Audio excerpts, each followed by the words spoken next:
વશિષ્ઠજી મહારાજે બ્રાહ્મણોના સમૂહની સાથે ભગવાનનું દર્શન કર્યું છે. અનુપમ બાળકને જોયું છે, જે રૂપનો ભંડાર છે, જેના ગુણ કહેવામાં સમાપ્ત થાય એવા નથી.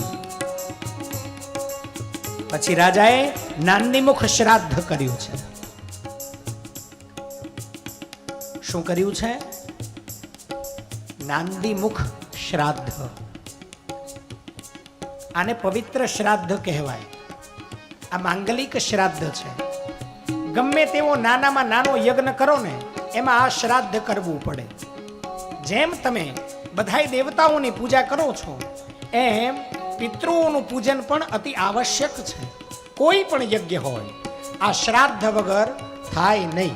આ શ્રાદ્ધ વગર કોઈ પણ યજ્ઞ કરાય નહીં, એ અધૂરો છે.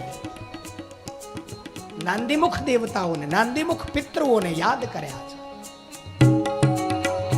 કારણ કે સૂર્યવંશની અંદર 40મા નંબરે, 39મા નંબરે ભગવાન રામચંદ્ર પધાર્યા છે. એવડો મોટો વંશ, આખી વંશાવલીની યાદ કરી છે. બે હાથ જોડી વંદન કર્યા છે. અને બ્રાહ્મણોએ સાથે બેસી અને નાંદીમુખ પિતૃઓનું પૂજન કરાવ્યું છે.